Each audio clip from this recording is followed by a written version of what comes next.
Hello friends, कैसे हैं आप लोग। आई होप कि आप अच्छे होंगे। मैं भी अच्छी हूँ। और गोवर्धन जी की हम परिक्रमा कर रहे थे। हम विद फैमिली गए थे और फैमिली के साथ। तो गोवर्धन जी की हम लोगों ने परिक्रमा की थी। जो बीच में जो भी मंदिर वगैरह आए थे, राधा कुंड है और बीच में जो भी मंदिर वगैरह आए थे, तो हमने दर्शन किए थे वहाँ पे रुक के। तो आपको सबसे अच्छा इस वीडियो में क्या लगा, आप ज़रूर से कमेंट करके बताइएगा मुझे।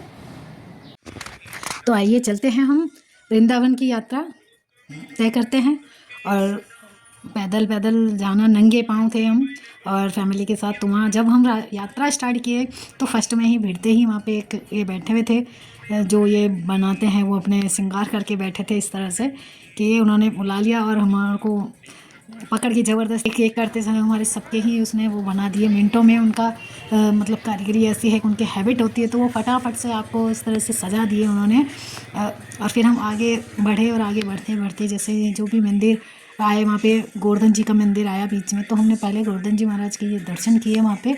ये गोवर्धन जी का मंदिर है, जो यात्रा स्टार्ट होती है वहाँ पे ये आता है ये मंदिर।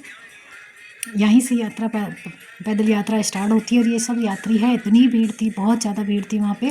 और हम लोग नंगे पाँव चलते चलते, ये हमारे और साथ वाले थे, और भी लोग थे, बहुत लोग गए थे हमारे साथ में। तो वो लोग भी थे हमारे साथ।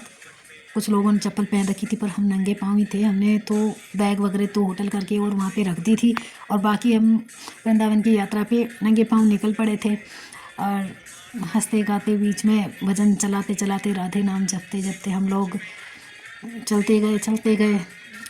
बीच बीच में और लोग भी, काफ़ी लोग थे, और हम लोग बातें करते करते, राधे का नाम जपते जपते, फ़ोन हमने चला लिया था उसमें। और क्योंकि बीच में बहुत काफ़ी, कहीं तो अंधेरा भी था, कहीं लाइटिंग भी थी बीच बीच में। तो बहुत लंबी यात्रा होती है ये। मतलब 21 कोस की, कोई तो बोलता है 21 कोस है, कोई कहता 20 कोस है, ऐसे मतलब पता नहीं कंफर्म, मुझे इतना आइडिया नहीं है। पर बहुत हम चलते चलते बहुत दूर तक हम गए। ये बीच में फिर राधा रानी का मंदिर आया था, वहाँ पे हमने दर्शन किए थे। बीच बीच में मंदिर थे छोटे छोटे, तो वहाँ पे हम दर्शन करते गए थे और चलते गए थे। आगे आगे बढ़ते बढ़ते हम आगे जाते गए, और राधे का नाम लेते हुए राधे कृष्ण करते, श्री राधे राधे राधे, बरसाने वाली राधे। बहुत मज़े आ रहे थे पैदल चलते चलते, पर बहुत हम थक गए थे। बीच में कुछ आधी यात्रा हमने तय कर ली, उसके बाद फिर आखिर में हमने ऑटो ले लिया। वहाँ पे एक फ़िक्स है ऑटो की रेट, एक बंदे की 100 रुपये वो परिक्रमा लगाने की। और यहाँ हम मंदिरों में गए थे दर्शन करने, तो यहाँ पे एक मतलब आस्था के नाम पे लोगों के साथ खिलवाड़ किया जाता है। और क्या है ये सब, मतलब पकड़ के खुद वो टीका लगाएंगे और कहेंगे, अंदर जाने की अनुमति दे देंगे आपको भगवान की जी, कि आप जाके आराम से फ़ोटो खिंचवाओ और पैसा दे दो उनको, और बस अंदर जाके ये देखो। आस्था के नाम पे खिलवाड़ है ये।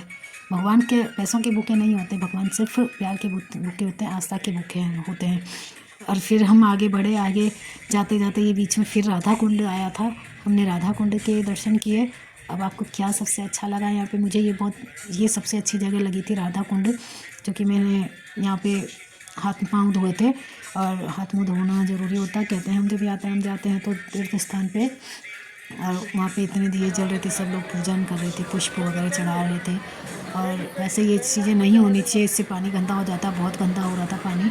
और जैसे काई वगैरह आ रही है, तो ये चीज़ें अब पूजन करो, पर फूल वगैरह उसमें मत डालो पानी में, आप लोग उसी पे चढ़ा दो। फिर समय समय पर सफाई ज़रूर होनी चाहिए। इतना तीर्थ स्थान पे पैसा आता है, इतनी पब्लिक आती है, तो उसकी साफ़ सफाई बहुत ज़रूरी है। कि पीते भी हैं लोग बाग, इसको थोड़ा सा ही डालो, मुँह में पर डालते हैं एक चरना मत के हिसाब से। तो इसकी हमेशा तीर्थ स्थानों पे इतना पैसा आता है, तो उसकी साफ़ सफाई ज़रूरी है। साफ़ सफाई पे ध्यान देना चाहिए गवर्नमेंट को। इन चीज़ों का पैसा कहाँ जाता है। आपको इसमें सबसे अच्छी जगह क्या लगी, आप ज़रूर बताइएगा। मुझे राधा कुंड बहुत अच्छा लगा। यहाँ पे एक ठंडक भी थी, पानी जहाँ रहता तो वहाँ थोड़ी ठंडा भी रहता, क्योंकि गर्मी बहुत ज़्यादा थी। गर्मी से हम ट्रेन से सफ़र करके गए थे, इसलिए हम वैसे ही थक चुके थे काफ़ी। और भीड़ इतनी ज़्यादा थी ट्रेन में कि सांस लेने में भी इतनी परेशानी होने लगी कि गर्मी से जान निकलने लगी, इतनी ज़्यादा भीड़ थी हम जिस डब्बे में बैठे थे उसमें। और फाइनली हमने फिर लास्ट में, हम थक गए थे बहुत ज़्यादा, और लास्ट में हमने ऑटो किया, और ऑटो से हमने कंप्लीट की पूरी यात्रा। और फिर फाइनली हम रात को लेट नाइट 3 बजे हम आके होटल में रेस्ट किए।